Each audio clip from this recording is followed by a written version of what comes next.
Hello everyone, a very warm welcomes to all of you and a good evening to all of you. यार देखो, जो कल का हम लोगों ने लेक्चर लिया था कैलकुलस का, तुम लोगों ने इतना ज़्यादा वहाँ पे प्यार दिखाया अपना, इतना ज़्यादा अप्रिसिएशन दिखाया। यही बेटा मेन रीज़न था कि मेरा ये मन किया कि क्यों ना मैंने जो कैलकुलस तुम लोगों को कल फील कराया था, कल जो मैंने क्वेश्चन तुम लोगों को बताया था, जिस तरीके से मैंने कैलकुलस के एक जरिए के रास्ते से मैंने दिखाया था कि ये बेटा एक परफेक्ट रास्ता है, आप यहाँ से कैलकुलस को टैकल कर सकते हो। तो कल मैंने कॉन्सेप्ट समझाया था, कुछ मैंने उसके रियल लाइफ के बेसिस पे एग्जांपल्स बताए थे, चाहे वो बैलून का फूलने वाला एग्जांपल हो या एक जगह से दूसरी जगह जाने वाला और पर्टिकुलर टाइम पीरियड पे अपनी वेलोसिटी पता करने वाला। तो ये बेटा तमाम बातें कल मैंने कैलकुलस में बताई थी। मैंने वहाँ डिफरेंशिएशन के बारे में बताया था, मैंने वहाँ इंटीग्रेशंस के बारे में भी बताया था और मैंने वहाँ ये भी बताया था कि कैसे जो डिफरेंशिएशन होता है वो कोई भी एक बड़े से एरिया में से छोटा एरिया निकालने के काम आता है और जो इंटीग्रेशन होता है वो कैसे छोटे छोटे एरिया को जोड़ करके एक बड़ा एरिया के काम में आता है। तो ये बेटा वो टॉपिक होता है ना जिसके अंदर बच्चे बहुत ज़्यादा डरते हैं कि यार डिफरेंशिएशन क्या है, इंटीग्रेशन क्या है। और यार देखो, डरना लाजमी भी है, क्योंकि कहीं ना कहीं ये जो टॉपिक है वो हमारे 12th में बहुत अच्छा खासा वेटेज लेके चलता है और अगर हम इसको फील से नहीं पढ़ पाएंगे तो डूबेंगे जरूर, ये तो तय है। तो कल हमने बेसिक देखो कॉन्सेप्ट देखा था, तो आज हम लोग यहाँ पे कुछ क्वेश्चंस देखते हैं कल बेसिक कॉन्सेप्ट के बेसिस पे। तो देखो, सबसे पहले बेटा जो हमारे पास जो क्वेश्चन दे रखा है और वो हमारे पास सबसे पहला क्वेश्चन है साइन 4x। साइन 4x, तो पहले जो चीजें हम लोग जानते हैं वो क्या है कि अगर हमारे पास कभी भी साइन x होता है तो बेटा जो साइन x का जो डिफरेंशिएशन होता है वो cos x होता है, इतना हम जानते हैं। और क्या चीजें जानते हैं कि अगर हमारे पास a इंटू एक्स कुछ भी दिया रहता है तो a इंटू एक्स का जो डिफरेंशिएशन होता है वो केवल a बनता है, राइट। हम लोगों ने ये देखा था कि जो a इंटू एक्स होता है ना बेटा, ये जो a इंटू जो x बनता है वो केवल a बनता है। अब इसका मतलब क्या है, इसी के जरिए अगर आप यहाँ पे ये देखना चाहो तो आप ये क्या देखोगे, ये पूरा का पूरा साइन एक्स है। तो साइन एक्स का मैं सीधे सीधे लिख रहा हूँ, आप समझना, साइन एक्स का ये आपको क्या बनेगा, कॉस एक्स। तो बेटा एक्स क्या था इस पूरे के लिए, ये 4 था ना एक्स, तो इसीलिए क्या लिख दिया हमने, कॉस 4x। और एक कहानी यहाँ पे ये होता है कि आप बेटा ये साइन एक्स का कॉस एक्स तो लिख दिए, पर यार ये 4x भी तो एक फंक्शन है, एक टाइप से फंक्शन में भी तो फंक्शन है ना, इसीलिए हमें 4x का भी लेना पड़ेगा। और 4x हो गया, इसका डिफरेंशिएशन क्या बनेगा, ओनली 4। 5x हो गया, इसका डिफरेंशिएशन क्या बनेगा, ओनली 5। और एक पॉइंट तुम लोग हमेशा ध्यान रखना, ये चीजें मैं यहाँ स्टेप वाइज स्टेप नहीं सिखाने वाला हूँ, ये चीजें जैसे कल मैंने फील कराई वैसे ही ये सब सारी चीजें आज मैं फील कराने वाला हूँ कि इसका आंसर ये बनता है और ऐसे बनता है। तो बस इसको फीलिंग के लिए समझना है, ना कि कोई एक एग्जाम के पॉइंट ऑफ व्यू से। तो जैसे साइन एक्स का हो गया बेटा ये कॉस एक्स, यानी कि कॉस 4x। लेकिन एक बात और है, एक बात क्या है और कि हमें कहीं ना कहीं 4x का भी देखना पड़ेगा, और 4x का बेटा क्या बनेगा, 4।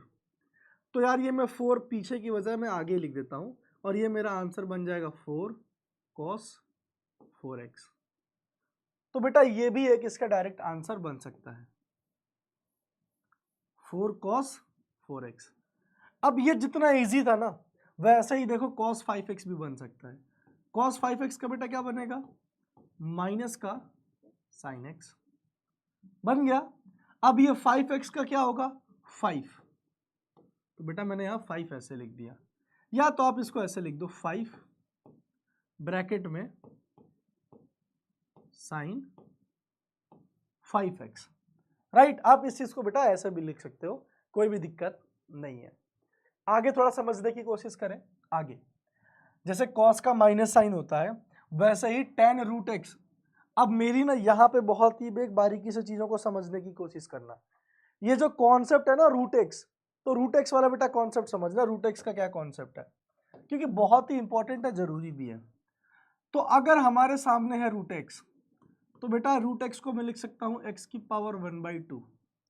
और मैंने कल ये पढ़ा था कि एक्स की पावर भले ही कुछ भी हो, चाहे वो n हो या चाहे वो n हो, तो मैं क्या लिखता था कि n यहाँ, x यहाँ, और पावर बेटा ये एक कम हो जाती थी, है ना, n x n माइनस 1। तो यहाँ पे भी क्या मैं इसको ऐसे नहीं लिख सकता, n को आगे लाके x को यहाँ, और ये क्या बनेगा 1/2 में से 1 माइनस करना पड़ेगा, तो ये 1/2 वैसे ही रहेगा, ये x ऐसे ही रहेगा, और अगर आधा में से एक जाएगा तो वो माइनस का आधा मिलेगा, है कि नहीं है। अब मुझे एक बात समझ में आई कि यार जब x की पावर -1/2 है तो मैं इसको बहुत ही आसानी से ऐसे लिख सकता हूँ 1/2, इसको मैं लिख सकता हूँ 1/2, और ये x की पावर -1/2 हमारा क्या होता है बेटा, √x होता है। तो मेरे दिमाग में ये आया कि अगर मुझे √x का डिफरेंशिएशन कभी करना पड़ जाए, √x का डिफरेंशिएशन, तो मैं √x का डिफरेंशिएशन कैसे करूंगा, ये 1/2 √x। और यही देखो, यही चीज था कि यहाँ पे बेटा ये आपको सवाल दिया है tan √x, तो ये सवाल क्या दिया हुआ है, tan √x। तो tan √x आपको कैसे निकाल सकते हो, जैसे tan √x, तो देखो tan √x निकालने के लिए सबसे पहले बेटा आप tan x देखो, आप यहाँ पे देखोगे tan, और इस पूरे के लिए ये क्या बनेगा, x बनेगा। तो आप ऐसे देखो tan x का क्या होता है, sec स्क्वायर x, तो ये क्या बन गया, sec स्क्वायर x। अब मेन कहानी क्या है, रूट की, क्योंकि tan का तो हो गया कहानी, अब क्या बनेगा, रूट का। तो अभी हमने पढ़ा कि √x का क्या होता है, 1/2 √x, तो मैं यहाँ पे यही चीज लिख दूंगा, मल्टीप्लाई 1/2 √x, और यही हमारा इसका आंसर बनेगा tan √x का, यही हमारा परफेक्ट एक आंसर बनेगा tan √x का। तो जानते हो एक मैं बात बताता हूं, जैसे पहले आपने ना वो tan x किया, पूरा का पूरा आपने tan x किया, फिर आपने रूट को लिया और x का ऐसे 1 किया, तो इन सब मेथड को ना चेन रूल कहते हैं। क्या बोलते हैं, चेन रूल। और ये चेन रूल आपको समझ में आएगा कैसे ये इंटरलिंक्ड है एक दूसरे से, थोड़ा सा चेन आप समझोगे अभी, डोंट वरी, उसकी दिक्कत नहीं है। आगे आते हैं अगले क्वेश्चन की तरफ। देखो कभी कभी बेसिक टर्मिनोलॉजी में हमें बेटा ऐसा भी क्वेश्चन देखने को मिल जाता है। अब ये कैसा क्वेश्चन है, क्वेश्चन हमें ऐसा मिल जाता है कि यार देखो ax + b और इसकी पावर क्या है, m। हम ax से तो अच्छे को अवगत हैं, b भी जानते हैं और पावर m। तो मैं मान के चलता हूं कि ये पूरे को थोड़ी देर के लिए अगर मैं x ले लूं तो x की पावर कुछ भी होती है, तो मैं उसको क्या लिखता था, m और ax + b, और इसकी पावर एक कम लिखते थे हमेशा, मतलब m-1, हमेशा m-1 लिखते थे। पर एक बात और है, अभी तो हमने बेटा ये पूरे को किया, अब पूरे के बाद क्या बचा, ये ax बचा, तो ax को क्या लिखेंगे, केवल a लिखेंगे, और b का तो 0 ही होगा, कांस्टेंट का कोई मतलब नहीं है। तो कहने का ये मतलब है कि डायरेक्ट ये भी मेरा आंसर पूरा का पूरा सही बनेगा। तो अगर कभी भी कोई भी ऐसा चीज दिया रहे कि ax + b और उस पूरे की पावर m, तो हम इसको ऐसे लिख सकते हैं, पावर को आगे लाके ये सेम चीज लिख के पावर एक कम करके और a को हूबहू ऐसे लिख सके। जैसे यही क्वेश्चन हो गया, इस क्वेश्चन में बेटा क्या दिया है, ध्यान से देखो, इस क्वेश्चन में क्या दिया है, 2x + 5 पावर 5, तो बेटा मैं 5 को आगे ले सकता हूँ, राइट, और 2x + 5, और यहाँ पावर एक कम, यानी कि 5 में से एक गया 4, और यहाँ a भी तो लिखना है, तो a क्या है, 2 है, तो यहाँ पे बेटा 2 लिख सकता हूँ मैं, और यही मेरा यहाँ पे आंसर बनेगा, ठीक है ना, यही मेरा यहाँ पे आंसर बनेगा इस चीज के लिए, ये यहाँ पे परफेक्ट तरीके से आंसर बनेगा। तो ऐसे कभी भी आपको सवाल दिखेंगे, आपको यही हमेशा अप्रोच लगाना है, चाहे वो आपका सवाल बेटा ऐसा ही क्यों ना हो। जैसे मान लो कि कभी हो सकता है ना कि वो आपको कुछ इस तरीके से भी दे दिया जाए, लेट सपोज ऐसा दे दिया जाए, कुछ ऐसे सवाल दे दिया जाएगा आपको, 4x + 7, इसकी पावर दे दिया गया 3, तो क्या करना है, 3 को यहाँ 4x + 7 की पावर 3 - 1 2, और यही 4x के लिए यहाँ पे बेटा ये 4 अलग से लिखा जाएगा, और यही हमारा यहाँ पे परफेक्ट आंसर बन जाएगा।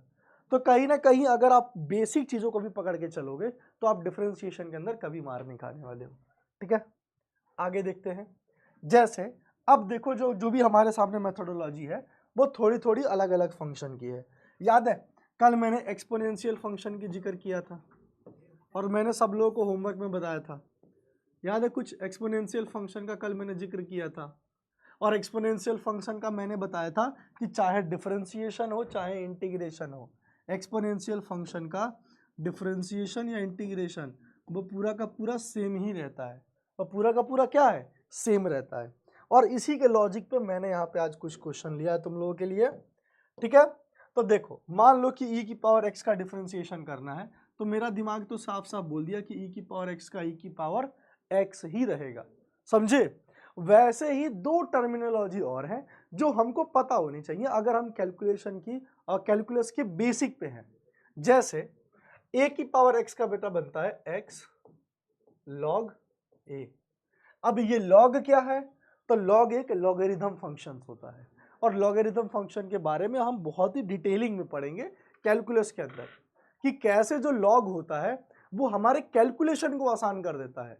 और जानते हो ये log जो है वो कहाँ कैलकुलेशन इजी करता है, तो जब आप केमिस्ट्री में इलेक्ट्रोकेमिस्ट्री पढ़ते होगे तो वहां पे जब pH वैल्यू हम लोग निकालते थे ना, तो कहीं ना कहीं log का यूज करते थे, और वो log की मदद से हम लोग तमाम कैलकुलेशन को बहुत ही शॉर्ट वे में हम लोग लिख लेते थे। तो वैसे ही log x केवल रहेगा तो उसका जो डिफरेंशिएशन होता है वो 1/x, और यही अगर a की पावर x रहेगा तो डिफरेंशिएशन क्या होता है x log a। ये तुम लोग थोड़ा सा दिमाग में अपने हमेशा ध्यान रखना। अब देखते हैं इसके बेसिस पे क्या क्या क्वेश्चंस आने के चांसेस हैं। जैसे कि देखो एक बहुत ही प्यारा सा क्वेश्चन है छोटा सा ही क्वेश्चन है, e की पावर x की पावर 2। तो एक बात समझना, ये e की पावर x की पावर 2 जो पूरा का पूरा है वो एक तरफ से मान लेते हैं e की पावर x ही है, मतलब ये पूरा चीज उसके लिए x है। तो इसका क्या मतलब होगा, e की पावर x का डिफरेंशिएशन e की पावर x से रहता है, मतलब e की पावर कुछ भी हो उसका पावर देखो e की पावर वही सेम टू सेम रहेगा। समझ में आया। अब आपको एक्स स्क्वायर का क्या मिलेगा, तो एक्स स्क्वायर का क्या मिलेगा, 2x मिलेगा। एक बार फिर से मैं तुम्हें बता देता हूं, देखो यहाँ पे बेटा e की पावर कुछ भी हो उसका डिफरेंशिएशन उतना का उतना ही रहता है। तो e की पावर x की पावर 2 है तो वो e की पावर x की पावर 2 ही रहेगा। अब आप बस यहाँ पे पावर में खेलो, ये एक्स स्क्वायर है तो एक्स स्क्वायर क्या बनेगा, 2x बनेगा। बस ये हमारा आंसर बन जाएगा, राइट। ये हमारा बहुत बेसिक सा आंसर बन जाएगा। अगला थोड़ा सा क्वेश्चन समझने की कोशिश करते हैं। अगला क्वेश्चन क्या है, जैसे मान लो e की पावर -3x है, तो मैंने बोला ना कि जो जैसा है वो वैसा ही रहेगा। e की पावर -3x है तो -3x ही रहेगा। अब ये -3x जो है इसका बेटा यहाँ पे अलग से -3 लिख लिया जाएगा। बस ये बेसिकली एक छोटी सी टर्मिनोलॉजी होती है एक्सपोनेंशियल फंक्शंस के रिगार्डिंग। वैसे ही e की पावर कुछ भी हो सकती है, वो ट्रिग्नोमेट्री फंक्शन भी बन सकती है। यहाँ देखो -3x का किया है इसलिए -3 आया है। अब यहाँ पे e की पावर cos x है, तो यार यहाँ पे cos x हो या log x हो उससे फर्क नहीं पड़ने वाला। e की पावर cos x है तो पहला जो बनेगा वो e की पावर cos x ही बनेगा। पर अकॉर्डिंग टू चेन रूल जो अभी मैंने बताया था कि हम एक एक करके चीजों को लेके आगे चलते हैं, मतलब e की पावर cos x को e की पावर cos x तो बनेगा, बट cos x का भी तो करना पड़ेगा ना।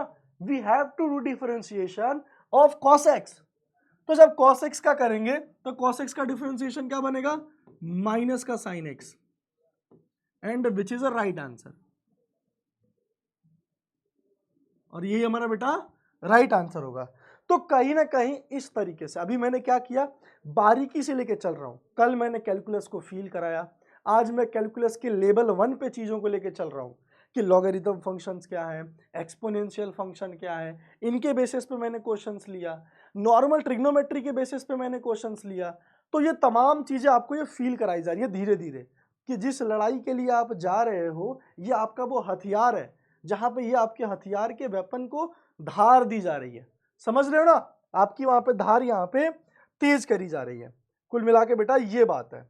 अब जैसे मान लो कि तुम्हारे सामने ये क्वेश्चन दे रखा है e की पावर रूट में साइन x, तो कितने बच्चे ऐसे समझ गए कि भाई पहली चीज तो e की पावर कुछ भी हो वो सेम टू सेम लिखी जाएगी, तो e की पावर रूट x को e की पावर रूट साइन x जो भी था वो वैसा का वैसा ही रहेगा। अब दूसरा चीज, अब e का कहानी खत्म के बाद कहां बढ़े, रूट पे। कहां बढ़े अब हम लोग, रूट पे। तो रूट एक्स का क्या होता था, रूट एक्स का होता था 1/2 रूट एक्स। तो यानी कि रूट एक्स का क्या बनेगा 1/2 रूट में ये जो भी है साइन एक्स। तो अब रूट का कहानी क्लियर। तो रूट के कहानी के बाद कहाँ नंबर आएगा बेटा, जो उसके अंदर है। तो अंदर क्या है साइन एक्स, तो साइन एक्स का बेटा क्या बनेगा माइनस कॉस एक्स। क्या बनेगा साइन एक्स का माइनस कॉस एक्स।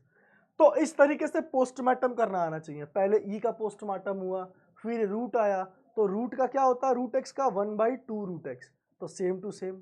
अब साइन एक्स का माइनस कॉस एक्स, तो ये इसका आंसर बना। समझ में आ रहा है, समझ में आ रहा है। तो ये बेसिकली यहाँ पे बेटा चीजें बनती हैं। अब मान लो कि यही हमारे सामने सवाल दिया रहता, तो ये साइन पूरा का पूरा उसके लिए एक्स हो गया, तो ये क्या बनता माइनस का कॉस, और ये एक्स की जगह बेटा हम लोग क्या लेते हैं लॉग एक्स। अब ये साइन की तो कहानी खत्म, अब किसकी कहानी होगी जो इसके अंदर है। तो log x का कहानी लेंगे, तो log x की कहानी क्या मिलेगा 1/x। अभी हम लोग देखे जस्ट पीछे। तो इस तरीके की चीजें हैं, माइनस का कॉस log x, और वो log x का करेंगे तो क्या मिलेगा 1/x। अब एक बात बहुत ही ध्यान से सुन लेना सभी लोग, ये मैंने क्वेश्चन दे रखा है तुम लोगों को कमेंट सेक्शन में बताने के लिए। सभी बच्चे कमेंट सेक्शन के अंदर बताएंगे कि इसका आंसर क्या बनेगा। सभी लोग इसका आंसर देंगे कमेंट सेक्शन के अंदर कि इसका आंसर क्या बनेगा। मैंने बहुत ही देखो बेसिक तरीके से बताया है, एक एक करके सारी चीजें, क्योंकि जानते हो कैलकुलस जो है ना वो बहुत ही एक प्यारा टॉपिक है। अगर मैं तुमको ऐसे टाइट करके पकड़ दूंगा ना तो यहीं पे मर जाओगे। इसीलिए मैं कह रहा हूं कैलकुलस में क्या है कि बहुत प्यार से लेके चलना है, एक एक टॉपिक को, एक एक कॉन्सेप्ट को बहुत बारीकी से क्लियर करना है। जरा भी मैंने हार्ड लेवल लगा दिया वहीं पे दम निकल जाएगा। तो इस चीज को गलती नहीं करना है। कहीं ना कहीं देखो मैंने बहुत बार बहुत सारे बच्चों को कैलकुलस के बेसिस पर अच्छे खासे रैंक दिलाए हैं, अच्छे खासे मैंने उनको सिलेक्शन दिलाया है। तो कहीं ना कहीं हम लोगों को भी वही काम करना है। जिस तरीके से कैलकुलस हम लोगों को रेडी कराया जाएगा उसी बेस पे कैलकुलस को रेडी करना है, क्योंकि कैलकुलस को पढ़ने का अपना एक अलग स्ट्रेटेजी है। ये बेटा ये आपको डिटर्मिनेंट और मैट्रिसेस जैसे बिल्कुल भी नहीं है, इनको पढ़ने के लिए बहुत सावधानी बरतनी है। तो बेटा सभी लोग इसका जो आंसर है कमेंट सेक्शन के अंदर देंगे। Till then bye bye, love you all, मिलते हैं फिर।